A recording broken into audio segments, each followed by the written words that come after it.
These long dog days of summer, I mean, we just made it through a heat wave. Mama was parched through this heat wave. I was hitting up Dunkin' every single day, and I will continue to probably for the rest of my days, but especially this summer. Dunkin' is helping everyone stay cool this summer with its lineup of refreshers. These drinks are packed with bold, fruity flavors and served ice cold. It's amazing. Dunkin' refreshers are the perfect afternoon pick-me-up. I like to start my morning with them personally, and then sometimes I go back for a second one because I'm just feeling crazy.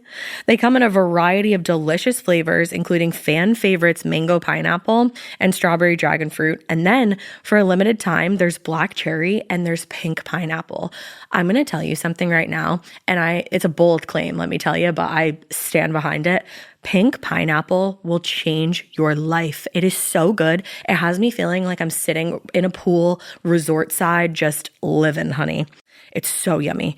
Try your favorite flavor with green tea, sparkling water, lemonade, or Dunkin's all-new limeade. I haven't tried the limeade yet, but I'm going to. Usually I get my drinks made with green tea and occasionally lemonade, but I do really like the green tea.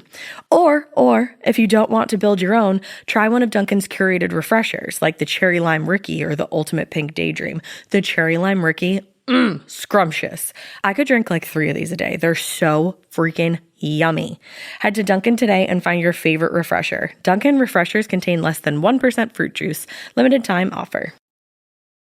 You know what's really terrifying? That unfinished college degree lurking in the background, just sitting there waiting for you. That's where Southern New Hampshire University comes in. With flexible online degree programs, there's no commuting, no rigid schedule, and no more excuses. Plus, they have some of the lowest online tuition rates in the U.S.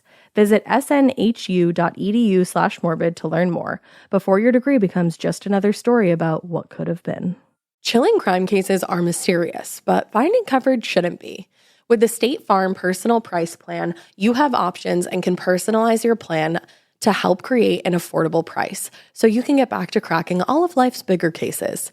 Talk to a State Farm agent today to learn how you can choose to bundle and save with the Personal Price Plan. Like a good neighbor, State Farm is there. Head to statefarm.com to get a quote. Prices are based on rating plans that vary by state. Coverage options are selected by the customer. Availability, amount of discounts and savings, and eligibility vary by state. Hey, weirdos, I'm Ash. And I'm Alaina. And this is Morbid.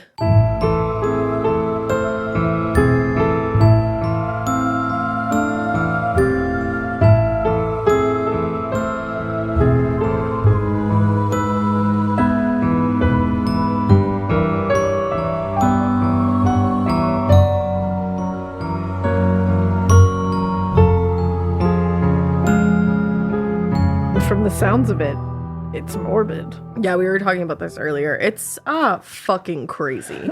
This case is berserk. Berserk. This case, as Caleb would say, goes crazy. I love when Caleb says that something goes crazy. He's like, that's the way he says it. That's fine. It's like a face that he makes when he says, he's like, that goes crazy. Yeah. But it's better. It's way better, actually. It's just it's a way. Yeah. It's a way, it's a vibe, it's a feeling, it's an emotion. It is what it is. It's snowing here. It is. It's like sleeting. It's like fat snowing. Like fat big snowing. fat snow coming down from the Like fluffy snow. It's flowing. It's what flowing. It's snowing. What was the last one? It's flowing. No, you slowly lost it. Well, because I added an L where one couldn't be. Yeah, no. You know, flowing sounded good, but snow and fat does not have. Is it an L in fowen? It would be fowen, if anything. Yeah, guys, we're a little tired today. It's Friday. It's Friday. It's Fry-yizzle. There you go. You're like, I'm not saying that. It's all that. It's all and a of bag that. of chips. Okay, yeah, but we got to get into this. My coffee has weaned the fuck off. Yeah, it's just one of those days, you know. It's after the holidays, getting back into it. It's a lot of recordings. I'm going to use... You're getting the, like, crazy, punchy us. Yeah, I'm going to start using, like, it's after the holidays. I'm going to start saying that in, like, July. 100% it's still after, the holidays. I'm just going to say that to fuck with people. Yeah, or you could say it's almost the holidays. It's almost the holidays, so you could just stress the fuck out. Because it's always either after the holidays or almost the holidays at some point. Pretty much. So... I think it's valid. I like it. I think it's pretty valid. I am into it. Do it. I don't have anything else. All right, so my case is, like I said, it's pretty fucking out there. We are heading over to Mountain City, Tennessee, which is one of my favorite states to spell. It's actually my favorite state to really? spell. And smell, I bet. I've never smelled it. I've never been to Tennessee. I would assume would smell really good there. Yeah, probably. Nashville? And the whiskey. Yeah, Nashville's got to smell great. Yeah, I want to go to Nashville. Me too. I think everybody does at some point. We should do that. Yeah, totally.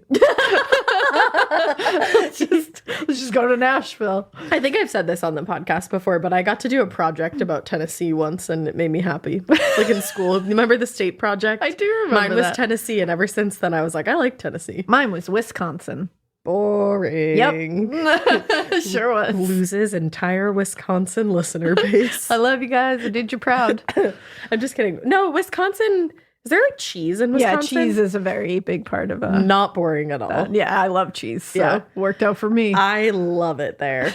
All right. Well, yes. So we're going to talk about a case that became known as the Facebook murders. Oh. Yes. I don't know if I know this. I don't know if you will, but I think you'll start. If you do know it, I think you'll know pretty early on that you know it. If you know, you know. Ick yick. There you go. So this case has like a little bit of everything. It's a little smorgasbord, if you will. There's a family murder plot. Oh. A CIA agent. Oh. Facebook. Manipulation. Catfishing and conspiracy theories galore. Wow. Everything after Facebook is all describing Facebook. Yeah, of course. Manipulation, catfish, and conspiracy theories. Yeah, totally. That's just like, what will I find on Facebook? Well, I think I still have a Facebook. I gotta get rid of that. Mine's gone. Mine is gone. I want to like download my pics. Yeah, and then smart. Yeet it into oblivion. And then get out of there. Yeah, but sadly, this case, back to it. Sadly, in January of 2012, 2 bodies were found in Mountain City, Tennessee. They were the bodies of 36-year-old Bill Payne and his 23-year-old girlfriend, Billie Jean Hayworth. Jeez. For the sake of the story, I'm going to refer to Billie Payne more as Bill and Billie Jean as Billie Jean. Okay. So Bill Payne's throat had been cut and the couple had both been shot in the face. Wow. Mm-hmm. When they were found, their 7-month-old son was still in his mother's arms, luckily found alive and unharmed. Oh my God, that's awful. But found sleeping in his mom's arms still. Oh, horrible. That's the worst part of this entire thing. Oh my God. Now, it only took the police a week to arrest the men responsible for these murders. They were Jamie Curd, Bill Payne's second cousin, and Marvin, better known as Buddy, Porter. The latter man's daughter, Janelle, had originally been friends with the couple, but more recently, they had become her mortal enemies. Oof. Now, the case seemed pretty simple at first. It seemed like a father seeking revenge for his daughter, who claimed that the murdered couple had been behind a string of online bullying and threats directed at her. But this case would turn out to be incredibly more convoluted and so much more bizarre than anyone could have ever expected. By the time the detectives got to the truth, an entire family would be behind bars, and the small serene town of Mountain City would be absolutely gobsmacked. Whoa, you really set that up. I did. Damn, I feel like I felt like I was entering into a Dateline episode. Well, Keith is over there, and you know what? He's looking at me all proud. He is. Yeah. Keith is standing next to us with his hands in his pockets. Keith Morrison is standing next to us. Yeah, Converse on. He's just here in the pod lab all the time. Yeah, always. And he's standing there in his Converses with his hands in his pockets, and he's looking at you like, good job. Gobsmacked. Nice use of it. Yeah. Yeah. I like it. Well, at the center of this case is a young woman named Janelle Potter, She was in her late 20s to early 30s during the time that we're going to talk about today. But there are a lot of different ideas and arguments about if Janelle was really operating with a 30-year-old's brain. According to her mother, she had the brain of an elementary school child, but obviously looked to be a grown woman. Janelle was born to parents Barbara and Marvin, like I said, better known as Buddy Potter, and she was born in Pennsylvania in 1981. According to her sister Christine, Janelle was, quote, a little bit slower in learning and in developmental capacity, meaning she struggled academically. She had some uncomfortable moments with her peers throughout teenage years especially. Yeah. And she was also managing type 1 diabetes. She had been diagnosed when she was younger, and it was something that really affected her self-confidence. She was said to have many health issues in addition to diabetes, but it doesn't seem like those were ever elaborated on or specified. Okay. To many, she came off as, quote, a little bit odd, especially when it came to reasoning and interactions with others. So, yeah. Yeah. Since she had her fair share of struggles, she wasn't always comfortable in social situations, and she spent a lot of time either by herself or just hanging out with her parents. Her sister Christine said that Janelle was very coddled. She used the word coddled by her parents, and said that the parents never really taught Janelle how to deal with her problems directly, and instead, most of the time, they would resolve issues that she was having for her, instead of showing her, like, this is how you can take care of that. She felt like her mother, Christine felt like her mother in particular, emphasized Janelle's social, physical, and intellectual disabilities. And it seemed like this really fed Janelle's negative self-image and exacerbated her inability to develop any kind of healthy relationship or any kind of really social skills. Yeah. Now, at the same time, Janelle's sister wasn't solely placing the blame on their mother.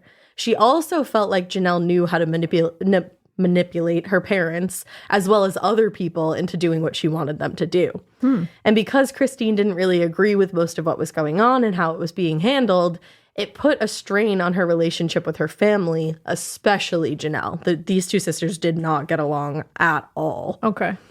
Now, in late 2004, their father, Buddy, decided that it would be a good idea to relocate the family from Philadelphia to Mountain City, Tennessee.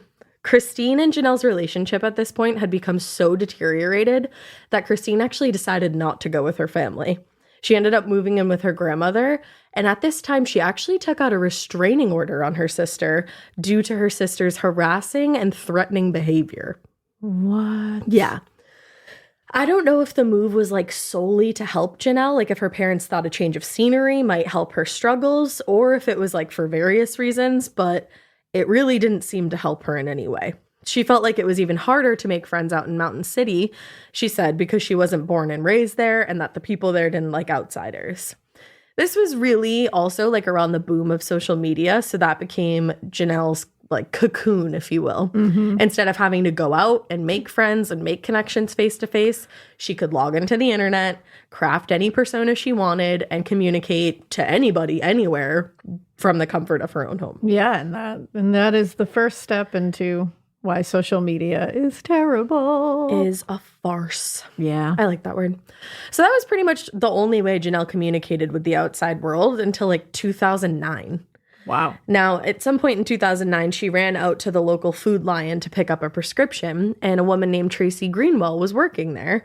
And she could kind of recognize that Janelle was a bit awkward and didn't necessarily have fantastic social skills. But instead of avoiding Janelle, she decided, like, why don't I try and befriend her? She doesn't seem like she has a lot of friends. And she has, like, she's kind of not new here, but she's been here a while and hasn't made friends with anybody. Tracy went out of her way to call Janelle. She would invite her out with her own friends so that she wouldn't be cooped up at home all the time with, like, just her parents as companions. I say, in a world full of assholes, be a Tracy. Oh, there you go. So Janelle's parents, who have been described many, many times over as very overprotective, they wanted Tracy to come over to the house for a couple times before they allowed Janelle to go out with her. Okay. Now remember, she's in her 20s, 30s, so... Yeah, so that's like a different scenario. Because at first I was like, I get that, but then... She's not a teenager. She's not a child. Yeah. According to her mother, she is a child, but it's very convoluted. Yeah, exactly.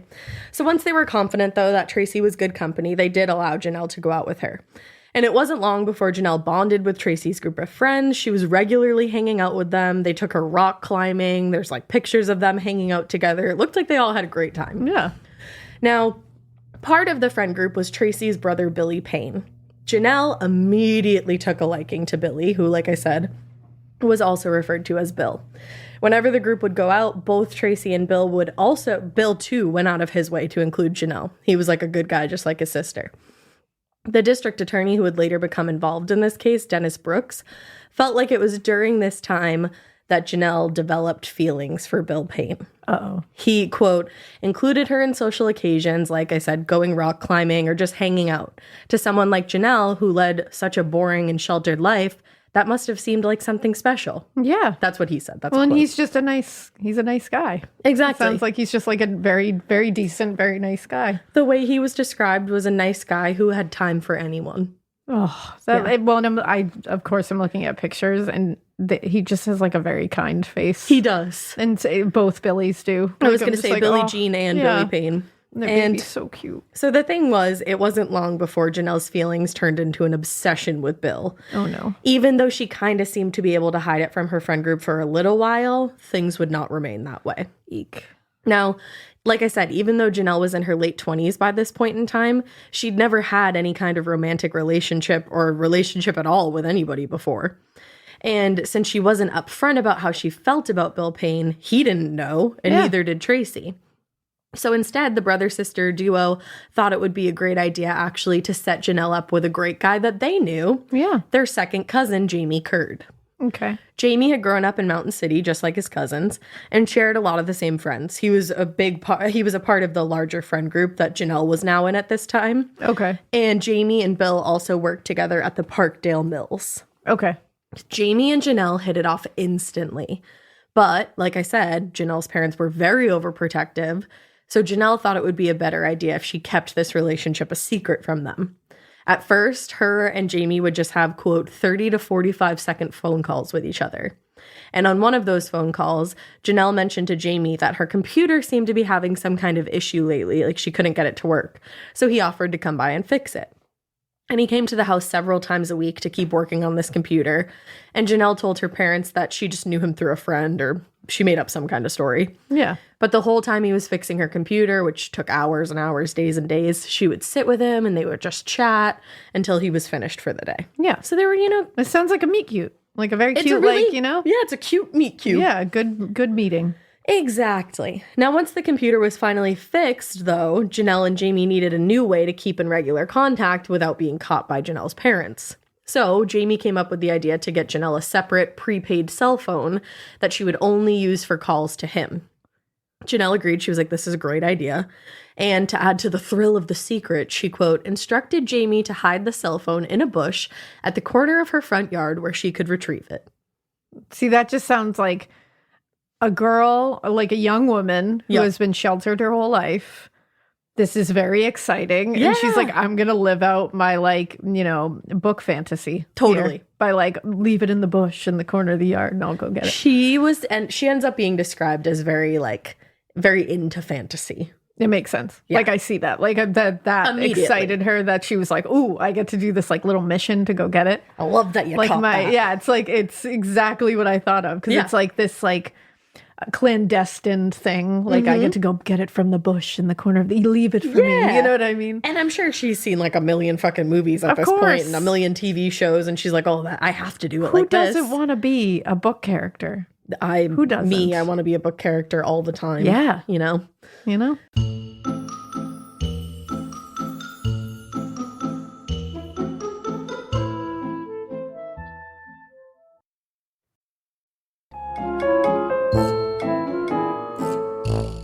So the couple's plan worked for a few weeks, but eventually Janelle's mother, Barbara, which I'm just now realizing is very Teen Mom-esque. Oh, yeah, Janelle and Barbara. I forgot she found out about the phone and she got rid of it. No more making calls with your boyfriend. Wow. God, I love that show. Or I did, at least. Wow. So she found the phone and she was like, goodbye. But Jamie actually just ended up getting Janelle another phone, which he again hid in the front bushes. They didn't come up with a better idea. I was going to say, you got to move it. She didn't find it in the bushes. I think she just found Janelle using it and was like, what the fuck is that? Yeah. But I'm like, you had a second opportunity to do something even cooler. Yeah, put it somewhere else. Yeah, But anyway, she continued to use that phone strictly to calls to Jamie. So things went on like this for about 6 months, with Janelle and Jamie sneaking around behind her parents' back. But by early 2010, a lot of Janelle's friends kind of noticed a shift in her behavior. It was a pretty big change in her personality. And her personality seemed to shift right around the time that Bill Payne started dating Billie Jean Hayworth. Eek. She was a local girl who he and Jamie actually both worked with at the mills. Jamie said that Bill and Billie Jean, quote, hit it right off, and Bill just fell head over heels in love with her. Oh, and they look like they love each other so much. Getting paid twice a month doesn't mean money is scarce. It just feels that way. That feeling makes you do weird stuff, like putting things on a card you didn't need to. Earnin removes that feeling. With Earnin, you can access up to $150 per day of money you've already earned, plus up to $1,000 between paychecks. Standard transfers take 1 to 2 business days with no mandatory fees, and expedited transfers start at $3.99 and cap at $5.99. 5 million people are already on it, and honestly, it's wild it didn't exist sooner. Download Earnin on the App Store or Google Play, spelled like earning money without the G. Type in Morbid under podcast when you sign up. It'll really help the show. Earnin is a financial technology company, not a bank. Access limits are based on your earnings and risk factors. Standard cash outs take 1 to 2 business days with no mandatory fees. Expedited transfers available for a fee. Tips are voluntary and don't affect the service. Available in select states. Terms and restrictions apply. Visit earnin.com for full details. Chilling crime cases are mysterious, but finding coverage shouldn't be. With the State Farm Personal Price Plan, you have options and can personalize your plan to help create an affordable price so you can get back to cracking all of life's bigger cases. Talk to a State Farm agent today to learn how you can choose to bundle and save with the Personal Price Plan. Like a good neighbor, State Farm is there. Head to statefarm.com to get a quote. Prices are based on rating plans that vary by state. Coverage options are selected by the customer. Availability, amount of discounts and savings, and eligibility vary by state. All their pictures. Yeah. I want to take like a little time to talk about the two of them in depth before we get back to the story. They seem to be meant for each other. Yeah. The two of them had a lot in common, and they, like I said, seemed to bring out the best in each other. Billie Jean Hayworth had been born in Mountain City, Tennessee on March 19th, 1988. Her parents were Carl and Martha Hayworth. She had 2 sisters, Janie and Beverly, and 2 brothers, Greg and Daryl. And when she was growing up, she really loved to be outside. She loved to play volleyball.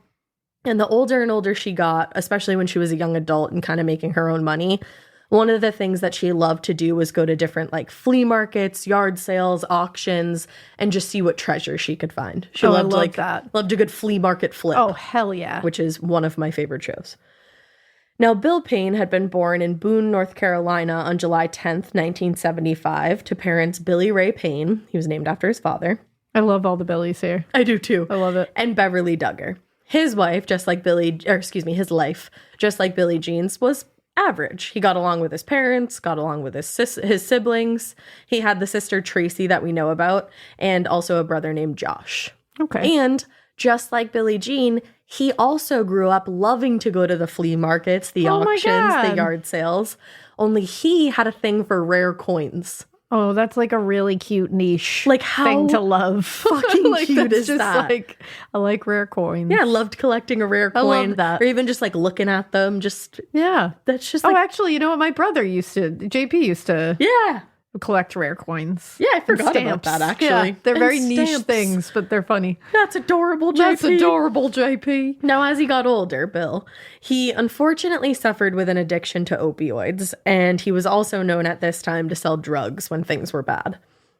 But at the time of his death, he was getting treatment at a local clinic, and he was working hard to become sober. Good for him. He wanted to be the best father that he could be to his kids, because in addition to the young son that he had with Billie Jean, he actually also had a son, Justin, that lived in Florida with his mother. Okay. Unfortunately, he couldn't really see Justin very often because he lived in Florida. Yeah. But he was trying for his sons. Yeah. And for Billie Jean. And by all accounts, Billie Jean was one of the best things to happen to Bill Payne, and she was a really good influence on him. Since she'd come into his life, his friends started to notice he was drinking less, he was showing up to parties less, he wanted to get off drugs and completely away from them for good. He wanted to make a life with this girl. I love that. But remember, Bill wasn't the only person in a state of change. Janelle was too, but hers was not for the good. Tracy Greenwell noticed the shift and said that Janelle seemed to become mean around the time that Bill and Billie Jean got together. Ooh. She'd make comments about Billie Jean and how much she disliked her. When Jamie would tell Janelle that she shouldn't be so hard on this girl because Bill Payne was really in love, Janelle would just make comments about their relationship not lasting. She was like, I give it this amount of time. Okay. Or like, it's not going to last, like blah, blah, blah. It's like, why are you being a hater? Yeah, that's bad energy. It is. Yeah. And she got even nastier when Billie Jean became pregnant with her and Bill's baby. Janelle would comment that neither of them deserved the baby. Oh. And she would say things that I'm not even going to repeat about the baby. Oh my God. She was horrible. Ew. Horrible. You can look it up. Ugh. Her comments became worse and worse and worse over time. But her mean spirit wasn't just directed toward Bill and Billie Jean. A lot of it was, but not entirely. It was even directed at her own boyfriend, Jamie. On one occasion in February, Jamie had gone to a party at Bill Payne's house, and he had too much to drink, so he ended up passing out there. He woke up at some point to his phone ringing off the hook. It had been ringing all night. I don't know if, like, the phone woke him up or if somebody there was like, Jesus Christ, answer your fucking phone. Yeah. But when he answered it, it was Janelle's father, Buddy, on the other line. Oh. And he told Jamie, quote, Janelle had left the house and they found her in a ditch. What? He went on to say that Janelle didn't love Jamie and he needed to stay away from Janelle from that point forward. And then Janelle got on the phone and told Jamie for herself that she didn't love him and she never wanted to see him again. What the fuck? Out of fucking nowhere. But then, 3 days later, Jamie got a call from Janelle telling him that she did love him and she did want to continue on with their relationship, and it was her dad that made her say those awful things to him. From that point forward, she told him that she should be the one to initiate phone calls. I don't know what that was about. I think she, like you initiated that phone call. Yeah, what are you I don't know. But anyways, I think what happened the night of that party, in my personal opinion, I think Janelle was upset for a number of reasons. I think one of the main ones was that she couldn't go to parties like that. Yeah. Her parents wouldn't allow her to, even though she was a grown-ass woman. And I think the other thing that she was pissed off about was that this was Bill Payne's party. Oh. She wouldn't have wanted to miss that. And I think since she was so angry at him now, she felt like Jamie going to that party was like him going against her, betrayal in some way, by being cordial with his own cousin. Okay. And because of that, I think she wanted to punish him and make him feel like something terrible had happened to her because she was so upset over this, which is why her parents found her in a ditch. Yep. I also don't know if they like actually did find her in a ditch or if they just made that up. Or did you just completely make that up? I could see it being the latter. Honestly, I could see it being the former too, actually. Truly. This family's wild. This is a wild family. Yeah. Like, I'm a little scared to see what's happening next You year. absolutely should be. Yeah. I just, honestly, overall, I think this was like a weird, strange ploy for attention. But Jamie, of course, didn't realize that. He liked Janelle. I think she kind of stroked his ego. He was a bit older than she was. And she was kind of infatuated with him and vice versa. So they continued dating, even though their conversations were limited to really odd hours of the day and night because Janelle didn't want to be caught by her mom talking on the phone with him. That's wild. And they weren't able to go on dates because her parents disapproved of him. Now, over time, Jamie's feelings toward his cousin Bill and Billie Jean also shifted, most likely due to Janelle's manipulation. Bill and Jamie had worked together, like I said, at the mills for years, and they had always been close. They'd always gotten along. Remember, Bill was the one to set Jamie and Janelle up in the first place. But now, Jamie was suddenly pulling back from his cousin and was becoming distant, and actually went as far as to request a change in his work schedule so that his hours wouldn't line up with Bill's or Billie Jean's. What? Because she also worked at the mills. Now, since Janelle wasn't able to see Jamie very often, and by this point her parents had pretty much forbidden her from seeing any of the rest of the friend group, she poured herself even further into social media. Eesh. Now it was late in 2010, and it was around this time that Janelle started to mention a man named Chris to Jamie and a lot of her other friends. She told Jamie that Chris was a family friend and neighbor back in Pennsylvania. She said he grew up in the house next to hers. He was really more like a brother to her all throughout high school, and he always watched out for her. And now he worked for the CIA. And she was super, super excited because he was actually going to be transferred to Tennessee soon, and he would actually be buying a house in Mountain City. And she was super, super stoked about it. And like I said, Jamie wasn't the only one to hear about this Chris character. One of Janelle's friends online, strictly online, they never met in person, Bob Meehan, also remembered that right around mid to late 2010, Janelle kept bringing up Chris more and more frequently. Bob also lived in Pennsylvania, where she was from, and though he'd never met Janelle in person, he actually thought that they were in a long-distance relationship. Oh. Mm-hmm. They texted, they exchanged emails, they were social media friends. Oh, boy. He thought they were in a relationship. Okay. I don't know what she thought. That's that. But that's that about that. And that's the tea on that. Now, other friends of hers online remembered her bringing up Chris too, and most of them remembered that she described him as a family friend, not like a love interest or anything like that, just an old friend who now worked for the CIA. Which... we all have one of those. Aren't you, like, not supposed to tell people if you work for the CIA? I'm pretty sure. Can you tell people that you do? I don't know what the protocol is. I'm pretty sure, like, the whole point of the CIA is to be pretty secretive about it. Like, I always thought that too. I'm pretty secretive about your whereabouts, but like, yeah, right? But sure. It's like Men in He's Black. Moving. Tell everybody. Tell everybody this CIA agent is moving in. Yeah, via Facebook too. Facebook. Like via Facebook Messenger. I don't see this happening. Seems legit. Chris is real, guys. This seems real. He is. Yeah. He is. He's a real character. Yeah. Emphasis on the character. Exactly. So this sudden mention of Chris seemed to happen right around the time that Janelle found out Billie Jean was pregnant. And also right around the time that Janelle started complaining to Jamie that she was being bullied and harassed on all of her social media platforms. Uh-oh. All of a sudden, these anonymous users started posting all these terrible things about her and on her wall and messaging her. All anonymous users. Okay. On Facebook. I was just going to say on Facebook. Yeah. I thought that was hard. And also another social media platform she used was Topics. The fuck is that? I've never heard of that in my life. Neither had I. I don't know if it just like didn't get big over here. Like what you it don't was. know if it didn't get big. I guess it didn't get big over here. Like, do any of you use Topics? I don't know if it's around anymore. But Did you use Topics? Guys? Answer. It's Topics with an X too. Topics me. Let me know. It gave you news based on like where you were, and you could also interact with people in your area, I guess. Oh, okay. I've literally never heard of that. Kind of sounds That's like fascinating. The Neighbor app. I don't know what it's called, but the Neighbor app. I know what you mean. You know what I'm talking about? Yeah, the one where you can be like, hey, did you see that person driving down the street? I've never fast? interacted there, but I'm always reading it. I love a Neighbor app. We love. We do be loving. Those are my social media apps. The Neighbor apps where we can all spy on each other. You know what my favorite social media app is? DoorDash. Hell yeah. I communicate with one person and one person only, and they always bring me food. It's great. I shouldn't say always, actually. Sometimes they steal it. I was going to say sometimes they steal it. Not very frequently. But anyways, at the same time that Janelle was getting harassed and bullied and la-di-da-do, Jamie started getting texts from Chris. So he is real.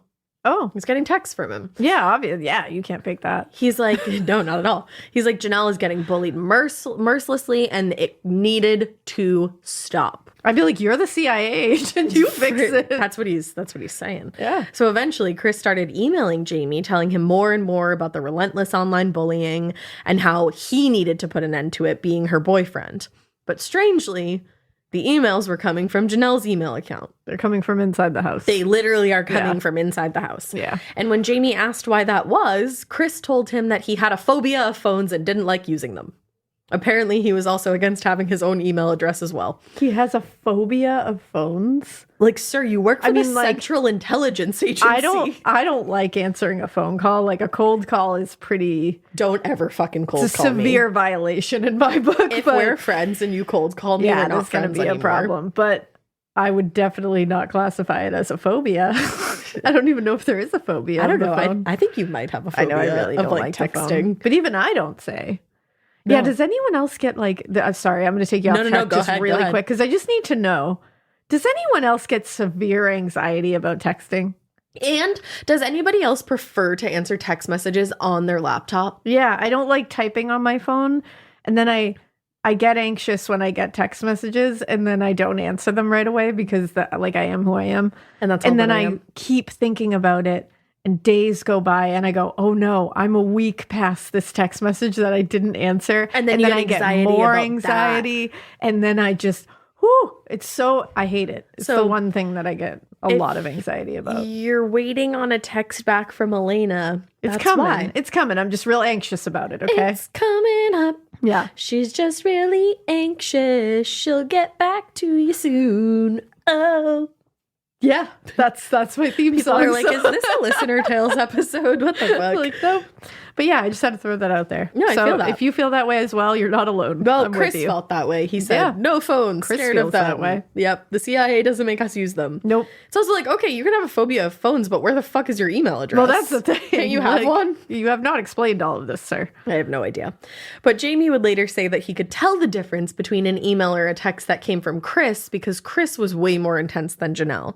Janelle, quote, never cursed, never called people names, or spoke hatefully to people. What a kind soul. Yeah. But Jamie said that Chris's communications were full of obscenities, ranting, and harmful wishes toward others, specifically Billie Jean and Bill Payne. And he's a CIA agent. Okay. I'm just putting together the pieces here. That's probably great qualities to have in a CIA agent. Wouldn't you also think, like, in my opinion, I would think that, like, even somebody's monitoring the CIA's communications. Yeah. I mean, this is adding up. This is legit. Yeah. I feel pretty comfortable with this. Yeah. Anyways. But when Chris wasn't going off about the couple, he would give Jamie advice on how to better his relationship with Janelle. You know, because like the CIA also doubles as your own personal therapist. Absolutely. Yeah. So when Jamie asked Janelle about what was going on online, she told him that this harassment really came out of nowhere. And like I said, I said so many times during this. Like I said. Sorry, I will come up with something else. But was a slew of anonymous comments to her Facebook page telling her she was a bad person, and this is intense, that they were going to have her raped. Oh my God. Yeah. That's horrific. The comments had escalated so much over the course of a couple of weeks that Janelle's mother, Barbara, actually ended up posting her own comment to Janelle's wall, begging the anonymous commentators to stop and please not do this to her daughter. That's awful. Like, Barbara was really distraught over this. Yeah, of course. But just delete your Facebook. Exactly. Yeah, if that was happening, you got to or just like make a new one with like a different name or something. Get out of there. But so Barbara was really, really concerned. But this was interesting because Janelle's friends didn't really seem to be too concerned about this. They felt like there was something really suspicious about all of this. Yeah. And they didn't really seem to think any of it was real. Tracy Greenwell later said, quote, Janelle was always saying that somebody was mad at her, somebody hated her, somebody wanted to kill her. She was paranoid about it. So Janelle was frustrated that her friends didn't believe her, and she insisted that the danger she was facing was very real. And over weeks, the tension was building and building, and Janelle was starting to point the finger at 4 people within her very own friend group. A girl named Lindsay Thomas, the first girl who had ever befriended her in this town, Tracy Greenwell, Tracy's brother Bill Payne, and Bill Payne's girlfriend, Billie Jean. Oh, come on. Now, within this same time period, Janelle called the police to her home and reported that a rock had been thrown into her front yard, and it had the names Billie Payne and Billie Jean painted on it. And she felt like this was proof that they were the ones behind all the harassment. Okay. So, to retaliate, she started posting on Facebook calling Lindsay Thomas and Billie Jean mean girls and sharing screenshots that were clearly doctored and manipulated to seem like these girls were harassing her. Wow. Doesn't seem like they were. Wow. But because of this sudden shift in her behavior and resulting turmoil, pretty much everybody in the friend group ended up unfriending her. Yeah, of course. And they all removed themselves from her orbit to kind of save themselves from the drama of it all. And the rest of them were like, Jesus Christ, when is she going to turn on me? Of course. Yeah. So Janelle just kept on posting about them, though. Lindsay Thomas actually called Janelle on the phone on one occasion when she found out that Janelle was writing about her on Facebook. And she was like, please, can you just like stop this? Like, you gotta stop, girlfriend. What a terrible era we live in. Oh my God, I know. Where these things are like, this person wrote this about me on Facebook. Oh God. High school. It's the pendulum has to swing the other way eventually. Seriously. And mind you, these are people in their like 20s and 30s. Yeah. It's like, what are you doing? It's still happening. I mean, these other people are being dragged into this. So yeah, of course. It's crazy. But some of them kind of start to partake a little bit. I think they start getting pissed off that they've been. Of course, people get sucked into that Exactly. stuff. No, anyways, according to Lindsay, Janelle told her when she called her that she had no idea what she was talking about. And she said she wasn't posting anything about Lindsay or Billie Jean, nobody. Yet right after this exchange, Lindsay started getting calls from the Potter's home line where the caller would just breathe heavily. But other than that, say nothing at all. Like, girlie, star 69 it. Seriously. Come on. But there were a couple of instances, though, where a man got on the phone. Lindsay said she believed this man was Janelle's father, Buddy, and he would demand that Lindsay and her friends leave his daughter alone, stop calling his house, like, end the nonsense, even though she was the one getting the phone calls. She did not call them. Wow. Like, what? Wow. So in May 2011, shifting gears a little bit, Jamie Curd's mother passed away. And it was around this time that Janelle's family actually started being more welcoming toward him. They still didn't want Jamie and Janelle to have a relationship with each other, but they were like, you know, you fix our computer, you're decent enough. You can be Janelle's friend, but like, you can't date her. You can be around. Now he got an invite for family dinners, holiday celebrations. And strangely enough, actually, in no time at all, he and Janelle's father, Buddy, were like thick as thieves. They really hit it off. Wow. Now, that same month, May of 2011, Lindsay Thomas ended up filing multiple telephone harassment charges against Janelle, who still seemed to be calling ever so frequently. Oh my God. Give it up. Even though Lindsay knew that it was Janelle who was responsible for the calls, since there were 2 other adults that lived in the home, she couldn't prove it. And because of that, there really wasn't a lot that law enforcement could do. Yeah. And because she wasn't being stopped by anybody, Janelle continued her social media escapades. And now she was trying to bring more and more of this group of friends and even people outside of this group of friends into her feud with Lindsay, Billie Jean, Bill Payne, and Tracy. Jeez. One acquaintance of all these people, including Janelle, Tara Osborne, would later end up testifying that when she tried to remove herself from the drama, she got an email from a Facebook account linked to Janelle. She answered the email saying that she wasn't interested in having any part of this. She was like, please, God, just leave me alone. Yeah. And she was like, Janelle, please don't contact me again. And then she blocked the user. Okay. She then started getting phone calls similar to the ones that Lindsay Thomas was getting. But these calls were also from the Potter household, except this caller, quote, tried to make noises from a horror movie and had an insanity laugh. Tried to make noises from a horror movie? Unfortunately, no further elaboration on that. Damn it. I really want to know what that entails. What would those, like, do you think she just meant heavy breathing? Maybe. Like, noises from a horror movie make me think of those like really like the strings that are like, you know, maybe some heavy piano. Oh, maybe she did like a maybe that'd be fun. Or she was like, don't do that to people. That's not fun. Freddy's coming for you. 3, 4, you better shut. What's your favorite scary movie? That kind of thing. Oh my God. Yeah. I wish that I was like a real person in the 90s and I could have prank called people and been like, what's your favorite scary movie? That was literally the most amazing thing to do. Yeah, for years to come. Fun. I love it.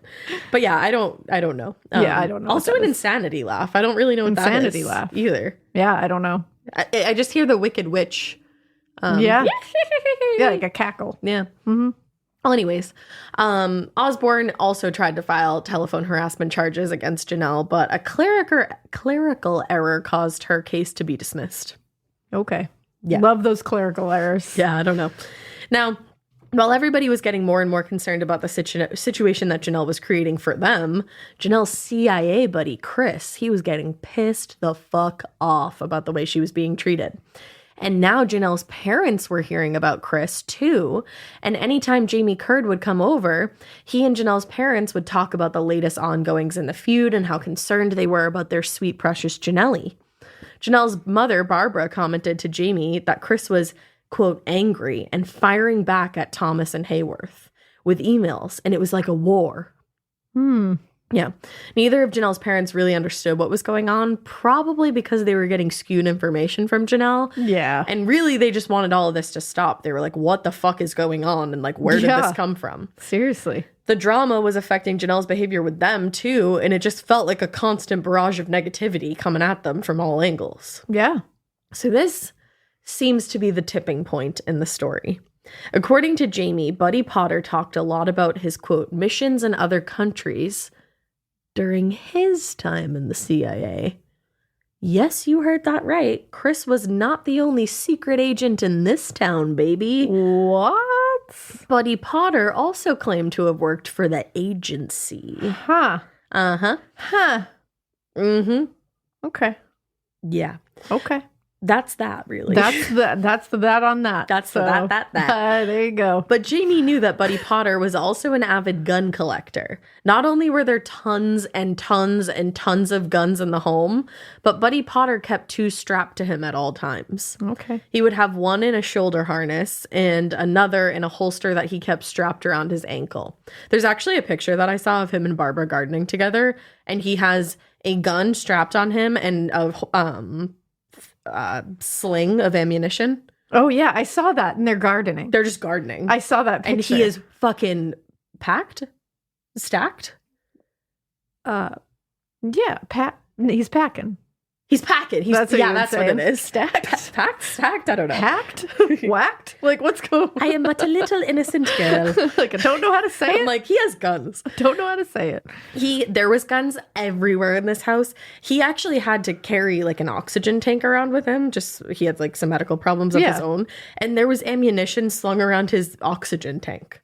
Wow. Okay. Like a choice and a half. A bold choice. Bold move. But Buddy and Barbara both seemed to be getting more and more aggressive about the situation with Janelle, and eager, Jamie felt, to do whatever they needed to end it themselves. And I think he was kind of starting to get a little bit freaked out by this. But at the same time, Jamie would later say that when Buddy and Barbara were getting aggressive, Janelle would just stay quiet. And he was like, I was really confused by this because whenever we talked about it, Janelle had no problem sharing her opinions freely, discussing the whole entire feud at length with me. But around her parents, he put it that she, quote, acted like a needy kid to a parent. Manipulation. At its finest. As the situation intensified, Barbara actually started getting messages directly to her email account from CIA agent Chris. With no last name. Chris. Just Chris. Agent number 0001. Yeah. He seemed to be really serious when it came to the threats being made against Janelle, and he emphasized to Barbara that everybody should take them seriously, but also noted that he was monitoring this situation very closely and he was ready to jump in and take care of things whenever it became necessary. Well, thank goodness we have Chris. I'm saying. And Barbara was terrified for her daughter, which makes me sad. And even though the Chris emails were still coming from Janelle's email account, she fully believed that this online bullying had reached the point where this CIA agent felt like he needed to get involved. Oh, man. It's never been made clear whether or not Barbara was diagnosed with any kind of mental illness or if she struggled cognitively, but there are more than a handful of instances where family, friends, and authorities have referenced her as being delusional and needing functional assistance. Okay. So I think that's important to keep in mind. Well, that's sad. It is, exactly. And I wanted to say that part of it because you might be sitting there being like, Jesus Christ, how does she believe this? Yeah, but like, we don't know for sure, but it's been implied. There's possibly more at play. Exactly. Now, even before Janelle had moved to Mountain City and gone through this falling out with her friends, Barbara was almost overprotective to a fault. Remember what Christine said? She was like, she was always going out of her way to solve things for Janelle. Like, it wasn't good. But once this whole debacle intensified, it kind of seemed to reach a point where Barbara was paranoid, like really intensely paranoid. And the emails from Chris were only feeding that paranoia more and more. Yeah. And unfortunately, in the summer of 2011, Janelle actually needed to be hospitalized. This was due to poor management of her diabetes, but I think her family felt like it was brought on by what was going on. This actually wasn't uncommon for her to end up in the hospital because of the way she managed her diabetes. But the timelines Worked, exactly.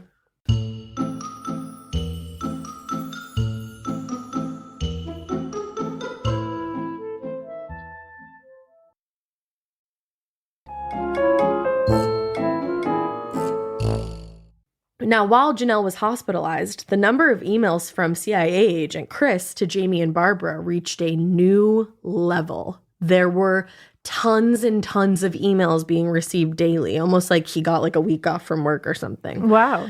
About the online issues and Janelle's current situation with being hospitalized. Again, all of these emails were coming from Janelle's account, but they knew that they were from Chris. Yeah.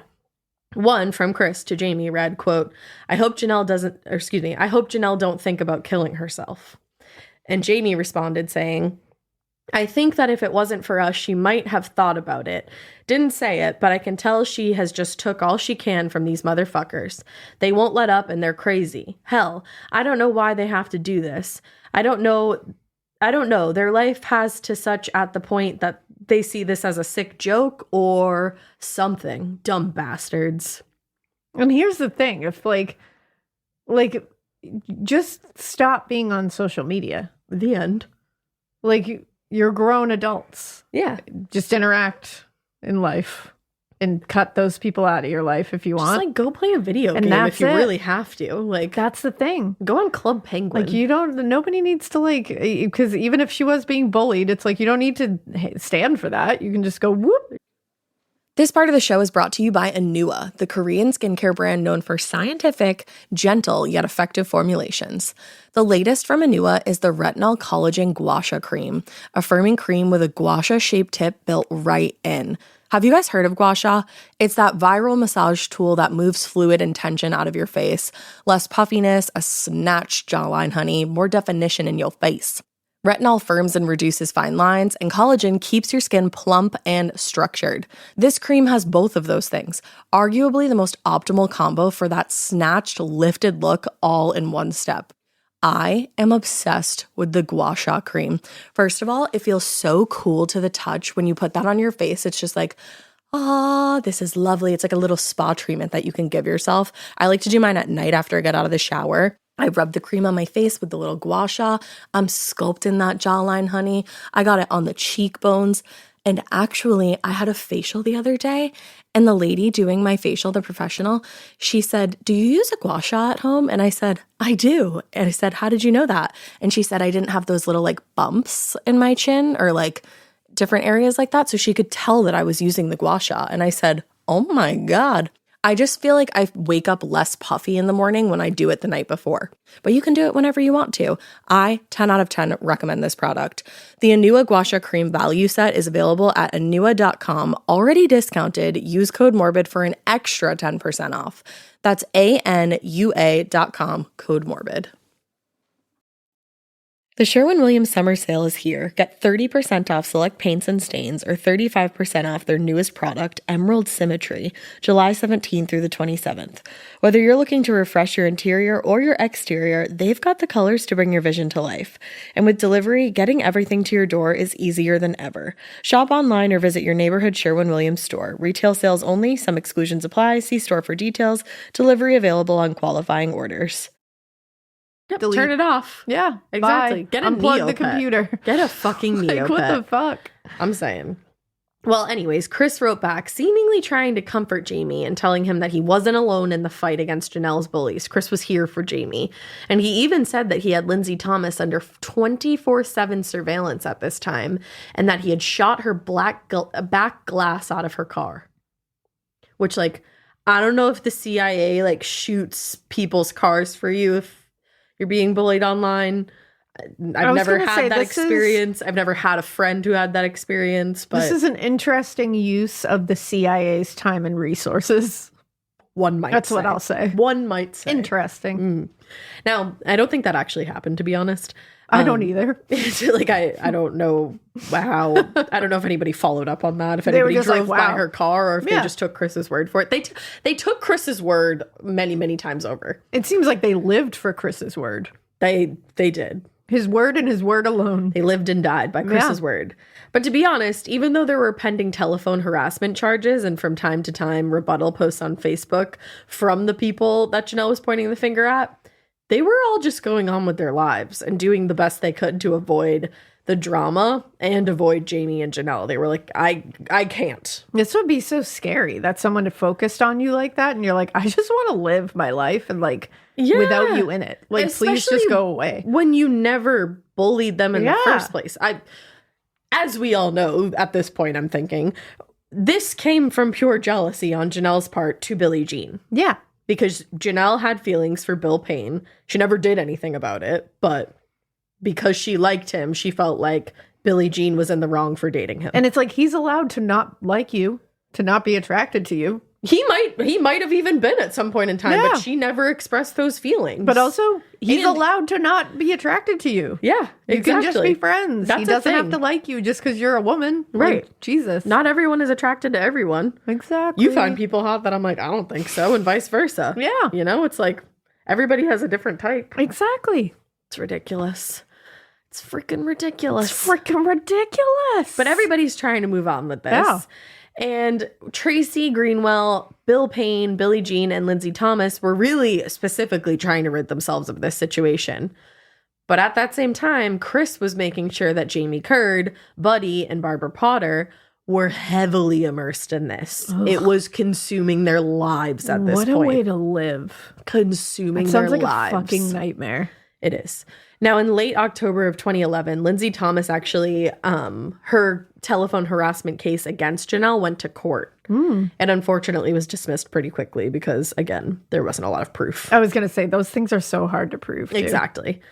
Now, this dismissal, though, seemed to embolden not only Janelle, but Barbara Potter. Ooh. In the weeks that followed, they stepped up their harassment. And actually, just a few days after the court appearance, Billie Jean Hayworth was at a local gas station filling up her car with her baby in the back seat. Oh, God. And Janelle and Barbara were in the car behind Billie's, and so they followed her into this gas station, and they started screaming at her that she was white trash and that she didn't deserve her son. Oh, my God. And like a slew of other threats. Ew. According to her close friend Linda, who was actually working inside in the gas station at the time, Billie raced into the store with her baby, and she was, quote, crying, trembling, and shaking. Oh, my God. She was terrified of these people. Holding her baby. Just filling up her car. Yeah. Going about her day, living her life. Ugh. And there was also tension between Jamie Curd and Bill Payne at this time. The cousins. Like, remember, they're family. Yeah. Though they didn't have to work together very often at the mill anymore, since Jamie had requested not to be scheduled at the same time as either person, the couple, there were instances where it was inevitable. They were like, you gotta fucking work together because that's a schedule. Yeah, that's a schedule. So during some of those... This is work. Yeah, exactly. During some of those instances, there were arguments between the cousins, especially over the fact that Jamie had blindly taken Janelle's side without even hearing his own cousin's account of what was really going on here. And Bill also knew that Jamie was going back to Janelle and telling her everything that had been said during these arguments, because then Janelle would take to social media and air everything out. Oh my God. So he's like, I'm trying to talk to you like human to human, man to man. Yeah, this is so pathetic. Yeah, exactly. Truly. Exactly. Now, finally, there was one night where Bill actually called his cousin Jamie in an attempt to end the feud once and for all. He was like, me and Billie Jean started keeping a record of emails and social media posts and comments directed at us by Janelle and Barbara. And he told him the file was now more than 2 inches thick. Jesus. They had that much. But agreed that it wasn't just Janelle and Barbara involved in this fight. He said there were hurtful remarks made on both sides now that they were in the thick of this. But this had all started with Janelle. And now they were reaching a point of being threatened and it needed to stop. He was like, you got to do something, dude. As my cousin, like, you got to stop this. And he also told Jamie that there was no way an actual CIA agent was involved in this. No. And that Chris was clearly Janelle. Yeah. I mean, the emails were literally coming from her email account, guys. They're coming from inside the house. But Jamie did not believe that Janelle was capable of doing something like that. And so it seems like the call really ended with no resolution between the cousins. Wow.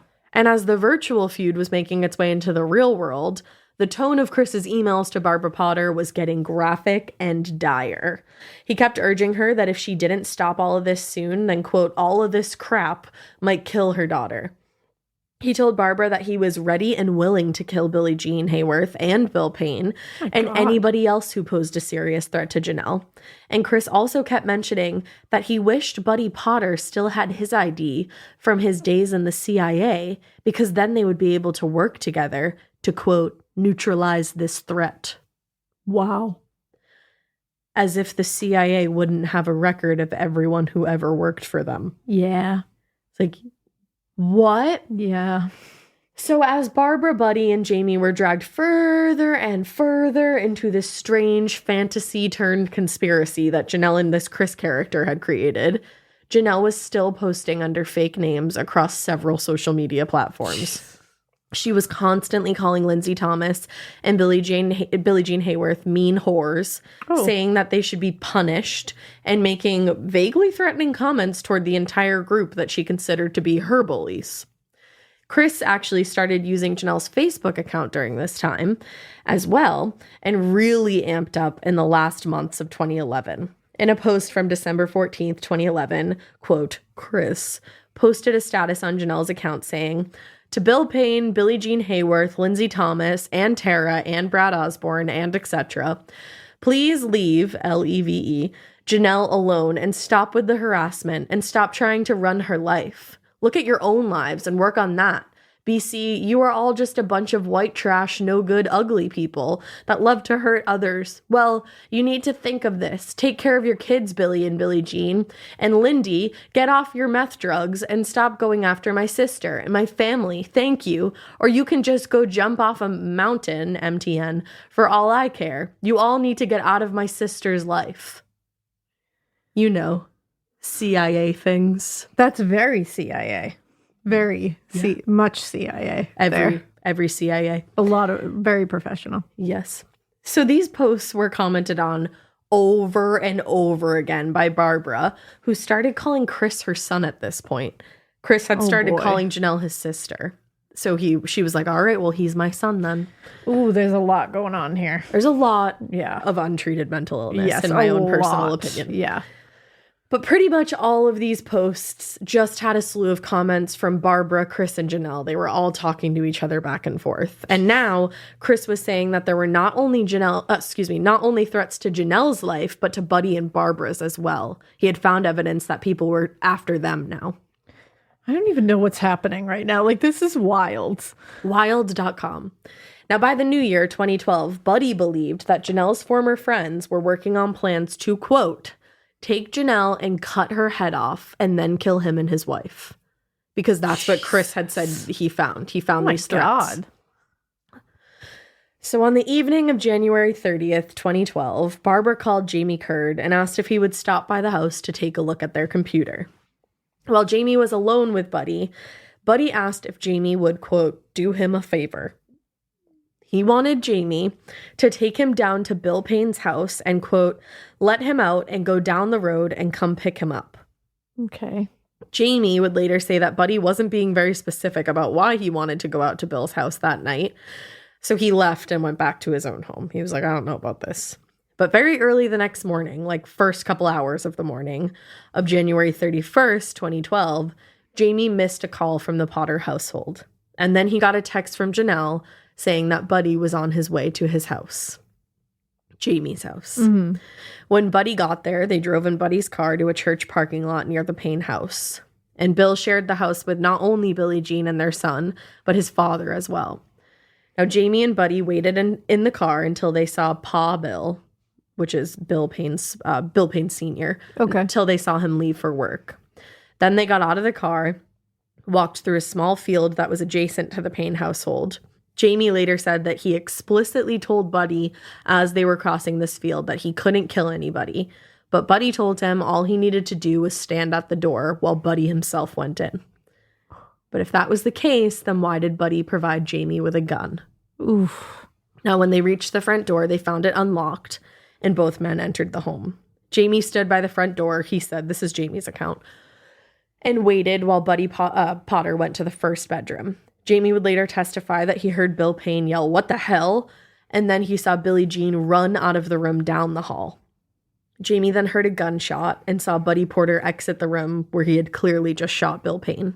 Oh my God. He was now looking for Billie Jean, and he looked to Jamie to find out which direction she'd gone in. Jamie said he pointed in the direction where he saw Billie Jean run, and while Buddy went in that direction, Jamie looked into the first bedroom and saw his cousin lying dead. What the fuck? As he looked, he heard another gunshot, and at that point, he said he ran from the house, which I don't buy, back across the field and into Buddy Potter's truck. Fucking autocorrect. Buddy returned to the car several moments later, Jamie said, and Jamie gave him his gun back, and they silently drove back to Jamie's house, where Buddy dropped him off at the end of his driveway. Jamie said he vomited in the street before going inside, and once he was inside, he received a text from Chris saying that the problem was now over. Wow. So that's horrific. It's insane. Like, it was Jamie, was Billie Jean, was she holding her son when she was shot? Yeah. That's why he was still in her arms. Oh. It seemed like she was taking him out of his crib. Like she was run with him. To run with him. She was standing in front of his crib, or when she was shot, and fell in front of the crib.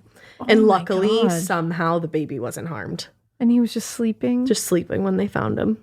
Oh, that breaks my heart. Yeah. And that she was going to save her baby. I think she probably was going to run out the back, but obviously was taking the baby first. Yeah. Oh. So at 6:30 that same morning, Brad Osborne, who I think was like a bigger part of the friend group because I don't know if he was related to the woman from earlier who had gotten involved in all of this, or if he was dating her or married to her. Mm-hmm. But he had been involved in this whole saga. He knew what was going on. Yeah. He arrived at the Payne house to pick Bill up for work. When Bill didn't come outside after a few minutes, Brad tried to give him a call, but due to a quote-unquote disruption in his cell service, he wasn't able to connect the call. Okay. He either didn't have service or his phone had been turned off for some reason.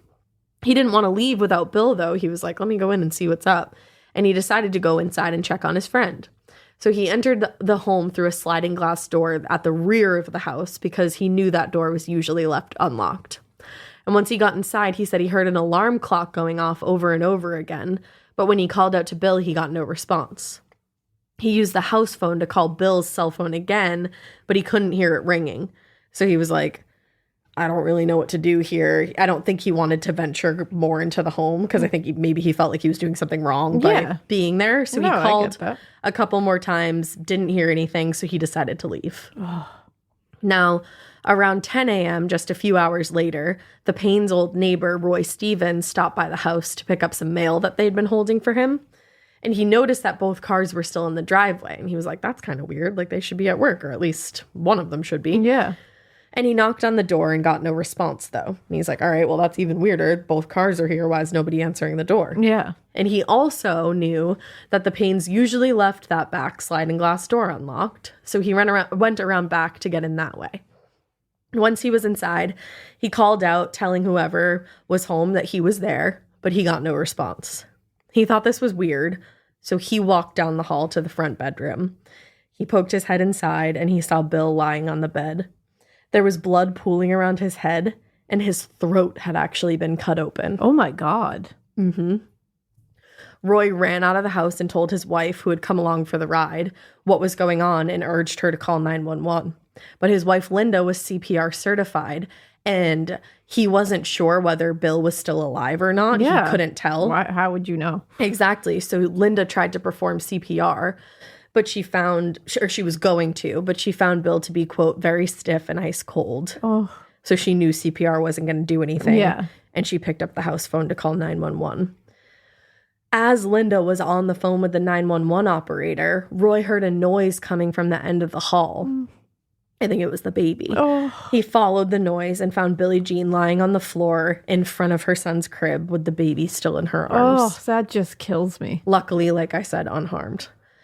When he found Bill Payne's body, like I said, he thought there was a chance he was still alive. But when he saw Billie Jean, he knew she was not alive. He said that he saw the hole in her head, a pool of blood around it, and he saw, quote, fragments of Billie Jean's hair and stuff on the carpet. Oh, God. Like, absolutely. I can't imagine finding somebody you love like that. No. Now, once the bodies were taken into custody, it was obvious that this was a homicide, and thus an autopsy was required by law. So the coroner was able to determine that even though Bill had that deep gash in his throat, in both cases, the cause of death was a gunshot wound to the head from a .38 caliber revolver. Okay. So the case was assigned to Johnson County Sheriff's Chief Deputy Joe Woodward, and he was to get assistance from a real Special Agent Scott Lott of the Tennessee Bureau of Investigations, or the TBI. I also love that his name is Scott Lott. Scott Lott. That's fucking awesome. Agent Scott Lott. Agent Scott Lott is on the case. So the duo started off by questioning friends and family of the murdered couple, and pretty instantly they heard about the social media war going on between them and a few other people in town and Janelle Potter. I keep wanting to say Porter. I know. They did, however, learn that Bill Payne had been using and dealing drugs at the time of his death through interviews, and they also had found a small amount of meth within the home and a pipe. Okay. So they were like, oh, like this could be a lot of things. Exactly. It complicated things for just a minute, really. Yeah. Investigators were like, is there some kind of connection between these deaths here and a local drug scene? But they were quickly able to learn that Bill was not a major player in the scene at all. He was a small-time dealer. He really only dealt to his friends. And none of those people had any reason to want him or Billie Jean dead. Yeah. So that kind of fizzled out pretty quickly. And the only other lead that they had to follow up on was the ongoing social media feud. So on February 1st, the day after the couple had been murdered, Woodward and Lott went out to the Potter household to interview the family about their relationship with the murdered couple. They acted like they were in shock and told both investigators that they had just heard about the murders on the news that morning. And when the investigators asked about the issues that Janelle had been having with the murdered couple and the other former friends, she told them that Lindsay Thomas and Billie Jean Hayworth had been unhappy about telephone harassment cases having been dismissed. But since then, there hadn't been any further problems between them. Okay. Lies. Yeah. She did say, though, that both women had hacked her Facebook account and created a ton of fake profiles. Oh. And for months, they harassed Janelle and other friends that she'd made virtually. Oh, they just went out and harassed everybody she ever knew on her friends list. Yeah.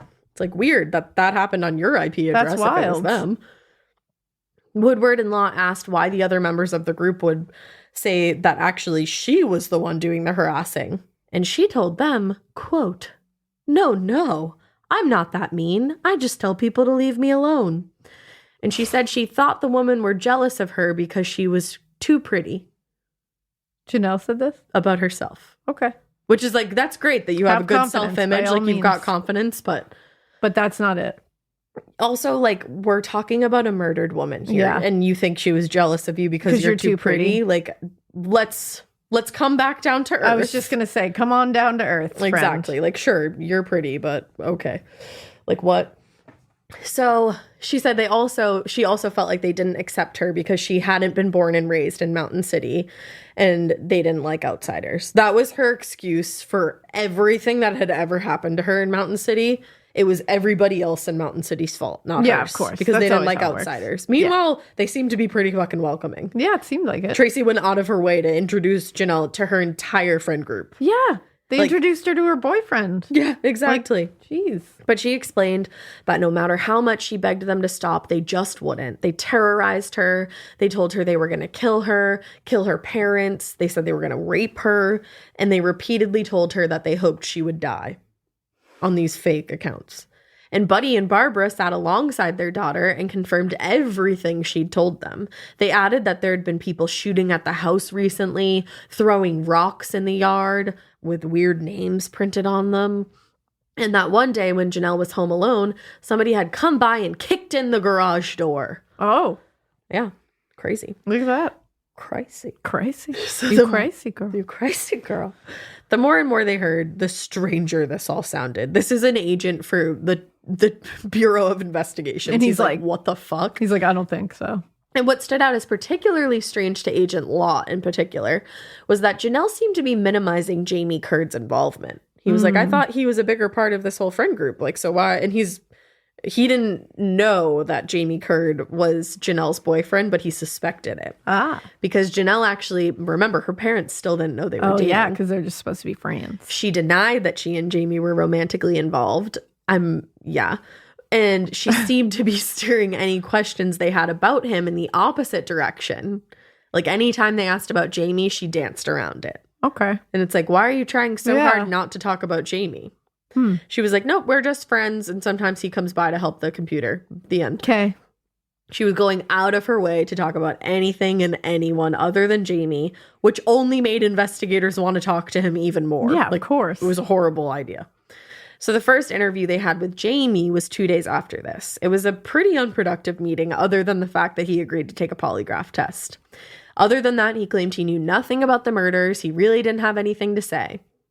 But then he was picked up again for an interview on February 6th. And this time, investigators would get the break in the case that they'd been hoping for. In his previous interview, Jamie had failed that polygraph test miserably. Of course he did. Miserably. Not one part of me believed he was going to pass that or even slightly pass that. Which, like, again, who knows if they're even fucking real or not, but like, woof. This one works. Yeah, I'm for this one. He specifically got, like, really bad reviews, I guess. I don't know how to put it. He got bad reviews. when he responded no to whether or not he knew the identity of Payne and Hayworth's killer. He got bad reviews. He really flunked that question. Like a whole group of people, a whole group of internet trolls came in and were like, I wish I could give this 0 stars. I would give this 0 stars. At this answer, I would give it 0 stars if I could. We were all rooting for you. It's not funny, but it is. But that part's funny. That part's funny, exactly. But he did really bad on that question. He got bad reviews. He got bad reviews overall. Now, when the investigators told him that he had gotten such bad reviews, he finally said that he did play some role in the murders. Oh, he confessed. He was just like, you know what? He's like, you know what? Yeah. But that it was Buddy Porter. God damn it, Potter. Jesus. Potter. Autocorrect messed me up once, and then and that's it. The rest is history. Yeah. Buddy Potter had pulled the trigger both times, Jamie said. He also asked while he was in his interview if anybody from the CIA was there, which greatly confused the detectives. They were like, no. They're like, no, we're local detectives. They don't usually come around for this type of thing. No. But, like, why do you ask? Yeah. And he was like, no, I'm just wondering. No, it's nobody from the CIA important. Is here? Chris? Secret stuff. Chris, are you there? Yeah. And they were like, no. Also, it's like, fuck you, Jamie. You pointed in the direction of Billie Jean mother going to save her child. A you piece of shit. 23-year-old mother. Yeah, you piece of shit. You're all pieces of shit. Your cousin's, like, probably soon-to-be wife. Yeah. Like, what is the wrong mother with of his you? child? Exactly. The mother of your third cousin? Is that how that works? I don't know how that works. But yeah, family. The mother of your family and your family. But anyway, the detectives asked Jamie after he confessed to call up Buddy Porter and see if he could get him to talk about what had happened. Yeah. That way they could try to get a taped confession. So Jamie called the house that same night, February 6th. And there was some small talk between him and Barbara at first because she was the one to answer the phone. During this little small talk, Barbara said that she'd gotten an email from Chris telling her that Jamie had been arrested. And she asked him point blank, have you taken a lie detector test? And if you did you pass it? He lied to Barbara and he said, I did, but I passed it. No. And he was like, can I talk to Buddy? So she puts him on the phone. Buddy gets on the phone and immediately asked Jamie if he, quote, got rid of everything from Bill's. Wow. Jamie responded telling Buddy that he had, and Buddy said, okay, that makes me feel a lot better. I'm so happy that he's a fucking idiot. Me too. That's great. I'm really glad he's a fucking idiot. Samesies. So now investigators were able to get an arrest warrant for Buddy Potter based on Jamie's confession and that phone conversation, and they were also able to get a warrant to search the Potter home for evidence. Good. Yeah, we're winning. Buddy was taken into custody without incident, and the authorities who searched the home were able to seize a shit ton of potential evidence, including, but not limited to, the family computer, a spiral notebook containing the passwords to a large amount of social media accounts, 2 guns, which I'm like, that's it, one of which was a .38 caliber pistol. And as one investigator approached a stack of papers next to the couch where Barbara and Janelle were sitting, Barbara started grabbing the papers and ripping them in half. Are you shitting me? As if there weren't multiple officers and agents sitting there right in front of her. They're like, gal, ma'am, you can't do that. You've pressed an incorrect key. Wow. So Agent Woodward was like, what the fuck are you doing? Like, stop and give me those. So she had to hand them over. She had no choice. And what those papers were a large number of printed emails and screenshots from social media, which included several photos printed out of Billie Jean Hayworth, one of which had been labeled Billie Whore. Oh my God. Like, they're just living in this house with fucking printed out screenshots of social media. Yes. The most pathetic group of human beings I have ever heard of. Like, this is, wow. Sick. And it's just like twisted. This 23-year-old woman, this 23-year-old mother. Yeah. You're sitting there writing Billie Whore. Like, oh, go fuck yourselves. Like, what is wrong with you? God. It's giving like if the Firefly family was like really invested in Facebook. Honestly, the Firefly family is so much fucking cooler than this. Absolutely. But way cooler than these assholes. What I'm saying? It's just like, it's yucky. Oh, it's dirty. Honestly, they're like the Texas Chainsaw Massacre family. Yes. To be quite honest. Like just sitting in a house. Like the Fireflies are at least fun. Filled with guns and ammunition and like, social media printouts and pictures of victims. Yeah, instead of like raw meat, like the Texas Chainsaw Massacre family, which was they have real. social media printouts everywhere. In the original one, it was all real. Yeah, they had to sit in that really hot room. For like a long ass time. Listen to Scream. But yeah, they're that family. Yeah, for realsies. So during Buddy's interrogation, he he denied having any involvement in the murders and said that Jamie was just throwing him under the bus. Oh, shut up. He reiterated that Janelle was being harassed by these people, and he actually added his own account into the mix, telling both of the investigators that one time he had been in a public bathroom and he heard people, quote, talking about kidnapping Janelle from this bathroom, taking her to a field, raping her because she was a virgin, and murdering her. And they were like, wow. Yeah, that sounds legit. Wow. Like, what? No, that didn't happen. Yeah, no, that didn't. No. Yeah, no.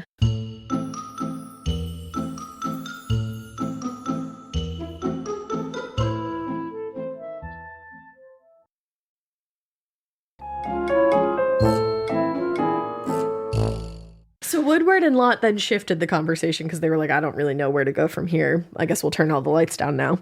But wow, look at you. But anyways, they switched the topic of conversation to Janelle's relationship with Jamie. But Buddy insisted that they were just friends and that any feelings either of them had toward the other had been, quote, straightened out a long time ago. Ew. Like, what? Like, what are you? Why can't she just have feelings for this man? You're just like, you're so gross. He said that Jamie would never have been capable of taking care of his daughter, and that was why he and Barbara wouldn't allow the relationship.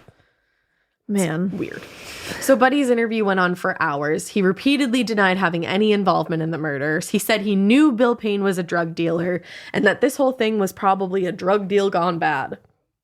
But this all changed when the agents brought his wife Barbara into the equation. And they were like, well, does Barbara know that you did this? Does Janelle know that you did this? And he broke down. Whoa. The bringing his wife and his daughter into it somehow broke him. Wow. And as they knew. They did. They always know. So as they saw that he was breaking down, they were like, why don't you call Barbara? You got to let her know. Like, wow. They were playing like, that's high level interrogation shit. Give her a call. Wow. You know? So he gets. Need a boost? Sometimes all it takes is tapping into your inner cool.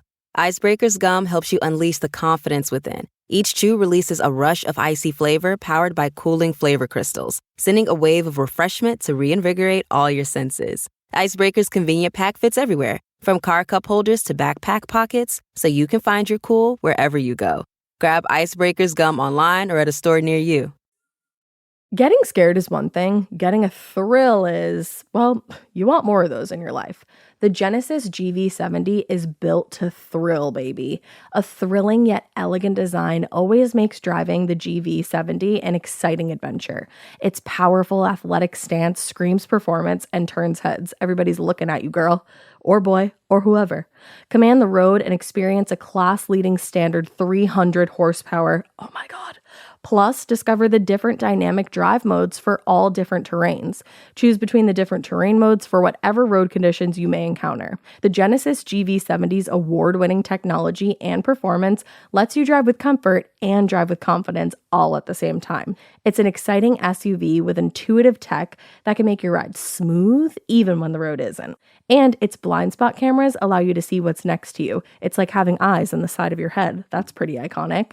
Its performance, by the way, is measured not only in power, but in how it makes you feel confident, sexy. The Genesis GV70. Learn more at genesis.com and feel the GV70. Barbara on the phone, and he confesses, telling her that he killed Billie Jean and Bill, quote, because of what they tried to do to her and Janelle. Wow. And Barbara kept trying to save face, though, and she said on the phone multiple times, no, you couldn't have been involved. Quote, you were here on the night of the murders. I saw you. You're not guilty because you were here. You have to say that. See, to me, that sounds like there's something going on there. Like, wait, the what way do you mean? The way she said that seems like she's like, like we said, there seems to be some undiagnosed mental illness happening here. And that response to me is like, no, you told me that I was supposed to say this. Yeah, like you know have what I mean? to say like, that. No, like this is the story. I was like, wait, you mean you don't think he did it? Oh no, I do. I was like, he definitely did it. But like, I think her response is very telling of where her head mind was. I agree, totally. It's also like, ma'am, this is a recorded line. Yeah. Don't say you have to say that. Yeah. Like, don't know. That's why. But he wouldn't. And he'd already confessed anyway. Of course. And then this phone call was even more damning. Yep. So remember how I said that Jamie had asked about the CIA in his second interview and the cops were like, what? Yeah. He explained to them then that there was this CIA agent named Chris that was a family friend of the Potters and that it was his duty, his assignment to keep Janelle safe. Wow. And they were like, I think this is all random nonsense. Like, I don't know what you're talking about, but like, I don't have time to deal with that right now. But as they continued to search the Potter household, they would find out just how serious Jamie was being and just how scared he was. They took into custody multiple trash bags of shredded paper that had been found in the back of Buddy's truck. It took them about a month, but they were able to reassemble the over 100 pages that had been shredded. What? Like, imagine. Holy shit. And when they did, they realized that this entire case was a very strange conspiracy theory involving someone who claimed to be a CIA agent that had been, quote, corresponding with Barbara and warning her about threats to her daughter's life. That was like the theme of those emails that they were able to put together. So they tried and tried and tried to locate a CIA agent with the description of Chris. But they were never able to find anybody who slightly resembled that description in the CIA. What? I know. I really buried the lead. Holy shit. Talk about a plot twist. They couldn't find him. It was like he didn't even work there. It's like he doesn't even exist. It's like that. Oh my goodness. So the deeper and deeper, you said gracious, that they dug, they realized, and I'm sure you'll be shocked to hear, that Chris was just one of Janelle's online personas. What? It was her all along. Oh, I had no idea. But to Barbara, Chris was very, very real. They had exchanged a myriad of emails and texts, and Barbara even shared pictures of him on social media saying, Chris, our son.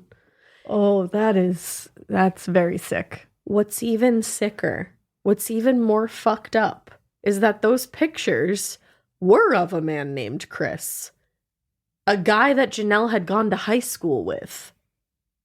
Oh my. They weren't friends. This random guy named Chris who she went to high school with? Yes.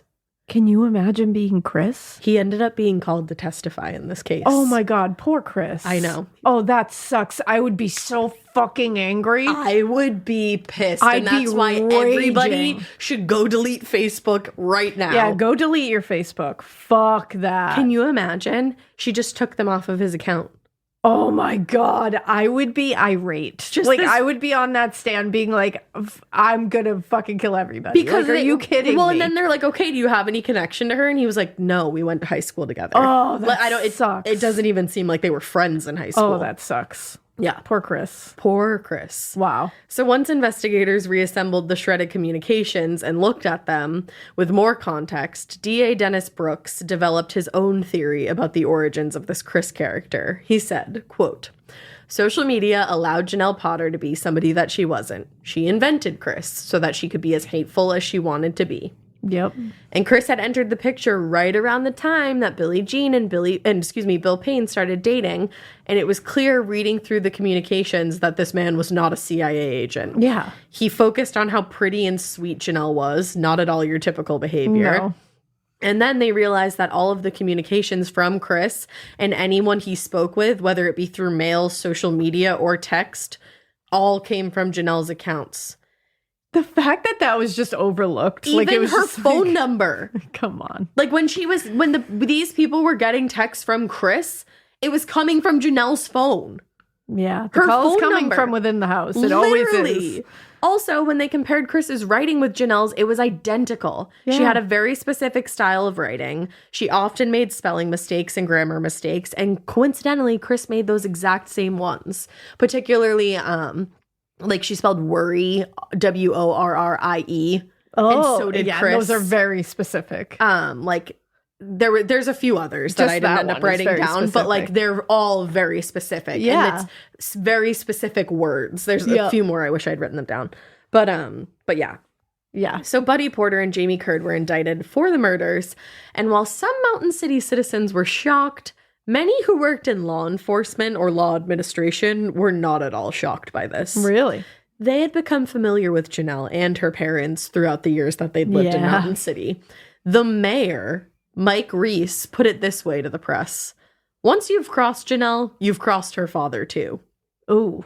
Even the stranger aspects of the case actually sounded familiar to anybody who had a quote-unquote run-in with Janelle. The mayor... Like, this girl was on the mayor's radar. Yeah, that's pretty big. He actually said, this is wicked bizarre. I did that on purpose. He said that a year or so earlier, the Potters were upset, specifically Buddy, had called him and said that, quote, the 911 director had taken Janelle off his list. What? The mayor literally had no idea what this meant, but knew that Janelle Potter was always up to some kind of scheming and telling her mom and dad that she was the one being schemed. So Janelle is just just manipulating her parents. Shit up. It's just like her sister said. Her sister was like, she manipulates you guys into doing whatever she wants you to do, including fucking murder. Holy shit. So Buddy's trial began in October of 2013, and there was obviously a shit ton of evidence and taped confessions going against him. Although the motives and the events leading up to the murders were kind of complicated, I guess, the prosecutor's argument was pretty straightforward. They put it like this, quote, Barbara, Buddy, and Jamie are not sophisticated people. They were easily misled by Janelle, who knew which buttons to press. Jamie was lonely and vulnerable to a younger woman stroking his ego. He'd never been out of Mountain City, never been popular. Barbara also had some kind of mental disorder in which there always has to be a controversy or conspiracy going on. She was fixated on conflicts. Buddy liked to think of himself as a government operative. Most people figured Janelle out, that she was a bit of a fantasist. That's why she struggled to make and keep friends. But not these three. It was the perfect storm. Jesus. So Janelle, that's why I was so excited when you said it's like the fantasy of it all. I was like, yeah, no. I was like, you got it. You got it. Janelle knew that her parents were incredibly overprotective and also knew that they didn't really understand social media. So she used Chris to amplify fake threats against her and eventually threats to everybody else in the family, making them feel like they were unsafe. Yeah. She was manipulating everybody around her to murder these people that she perceived to be her enemies for some reason or another. She also knew that what Jamie's weaknesses were, and she exploited him. She knew he was in love with her and that he was desperate to be accepted by her family. So she inserted him right into the drama, had him get buddy-buddy with her dad, and figured out a way for the two of them to want to protect her and be willing to murder to protect her. Wow. And when he asked why would he believe that he was talking to a CIA agent without any evidence of it at all, Jamie answered, well, I mean, I thought Chris was real. I mean, I thought there was someone that I was talking to there, and that Janelle, the way she would talk to me, it was like bonding, like a family. Wow. Like, I think she just manipulated the shit out of these people. That's the thing. Like, this is wild how she was able to manipulate these people. I think that they just blindly believed her. Yeah. Like, I don't know what it was about her story. I don't know what it was about their relationship with her. Wow. This is like really sick. Yeah. All the way around. It is. So needless to say, in October of 2013, Buddy was found guilty on 2 counts of first-degree murder, and he was sentenced to 2 life sentences. Oh, damn. Good. Jamie Curd pled guilty, but since he agreed to testify against Buddy Potter, he was given a lesser sentence, and he got 25 years in prison. Damn. Yeah. I'm actually surprised he got that. I was hoping he would get that. I am too. You know how these things usually shake out. Because, they weren't able to prove who had really done the killing. That's the thing. Still to this day, nobody knows. That's the story, but... That's the story, and still to this day, nobody knows who was the one to slash Bill Payne's throat. I was going to ask that, because I didn't hear that come up, so it's like... No. What the hell happened? It's Buddy's word against Jamie's. Nobody else was there. Are both of them saying that the other one did it? Mm-hmm. Yeah. Buddy says that... I'll get there. But Jamie said that Buddy did everything. Okay. He said he was just the lookout. He was basically. there, the lookout. Mm-hmm. Now, obviously, there was no doubt that Jamie and Buddy had been the ones to go out there and kill Bill and Billie Jean, regardless of who pulled the trigger. Yeah. But investigators also at the same time knew that Barbara and Janelle played a key role in orchestrating this entire thing. Yeah. If it weren't for them, this wouldn't have happened. Absolutely. But the problem was that it was going to be kind of difficult to prosecute a person for murder if they weren't actually present for the killings. Yeah, of course. But this DA was willing to try. And just a few months after Buddy's conviction, a grand jury did end up indicting both Janelle and Barbara Potter for murder and for tampering with evidence. Good. There was a lot of holdup going into trial. I think so many technicalities, and this is a very unprecedented thing to try 2 women for murder who weren't actually at the murder site. But eventually they got there, and the double trial began May 2015. They were being tried at the same time. Okay. DA Dennis Brooks was facing multiple hurdles, but made pretty much the same case to the jury that he had in Buddy's trial. Even though neither woman before the jury had pulled the trigger, the murders, just like I said a minute ago, would not have happened if it weren't for them.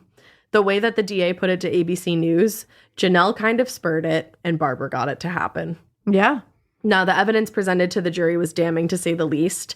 It showed them exactly who Janelle was, a woman caught up in some kind of fantasy-turned-conspiracy that eventually ended up in murder. And it never seemed like either woman was unaware that their implications could have led to murder, and it really didn't seem like they gave a shit about the consequences of those implications. Yeah. They both wanted these people dead and knew they would get there. So it took about a week to get through testimony and all the evidence, and at the end of the trial, both of them were found guilty on all counts. Damn. And both were sentenced to life in prison. Holy shit, really? Janelle will be 80 years old before she's eligible for parole. And if Barbara and Buddy were to serve their full sentences, they'll die in prison. Wow. But after being sentenced, Buddy started claiming he was innocent. And then in a 2021 appeal, he told the court, right now, Barbara and my daughter both know that I did this. So first he was maintaining his innocence. Then he said that now he's like, did it. They know I did it. But like I was saying earlier, he alluded that it was Jamie Curd who had killed Billie Jean. He said, I killed Billie Payne. He killed Billie Jean. Okay. And Jamie Curd said, I didn't kill either of them. I was just the lookout. Yeah. Now, this 2021 appeal case was actually an attempt by Barbara and Janelle's lawyers to get both women a new case. These lawyers argued that the court had denied them crucial information that would have aided them in the defense.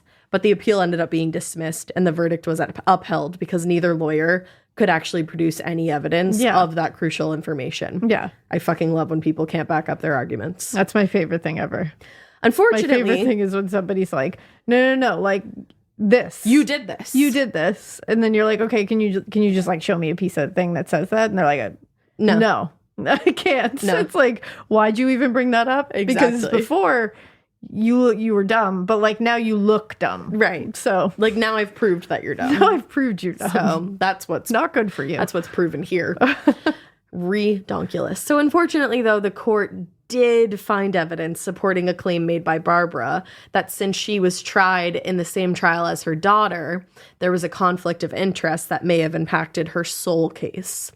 So because of this, she was granted her own new trial. But the DA didn't want to go through with another trial. And I think they probably thought like it wasn't going to happen 2 times that they found her guilty when she wasn't there. Yeah. So instead, they offered her a plea deal.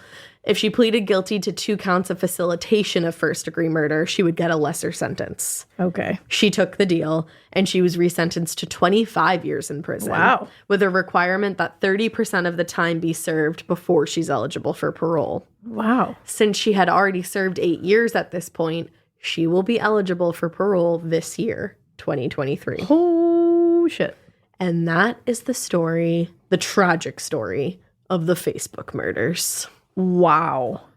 That is so sad. And just so on every level. Senseless. So senseless. Like this like young couple, he seemed just like he was like out. Really trying to get his life together. Yeah. Trying to get on a good track. They have a little baby. Yep. How old was the baby again? 7 months old. 7 months.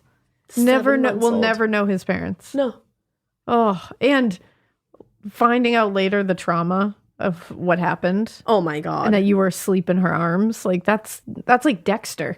Literally. Like that's literally the storyline of Dexter. That's actually crazy like, that you said holy that. Shit. Yeah, like they found him like covered in his mother's blood. Oh, that's awful. Yeah. That's awful. And thank gosh he was unharmed. Like I know. Oh. If that baby had been harmed, I honestly don't think I would have been able to tell the story. No, but holy shit. But all because this girl had feelings for Bill that she never even voiced. Yeah. That's, I mean, wow. So, like we always say, I'm like speechless. Social media is the root of all evil. It really and is. This proves it. It's just become a thing where it's like, what's the fucking point Why are anymore? We here? Honestly, what's the point? Legit. It's get an email address. Get an email address. That's it. Don't even get an email address. Just have a phobia of phones. Just have a phobia of phones like Chris. CIA agent. Chris. No one. Just Chris. It's just Chris. It's like Madonna. It's just Chris. Everybody knows me. CIA agent Chris. So hot right now. Wow. Well, guys, we hope you keep listening. And we hope you keep it weird. But not so weird that you catfish your own parents and that this happens because, wow, that would be so tragic and you shouldn't ever do that. Don't lie to people. It's rude. Don't. It's horrible.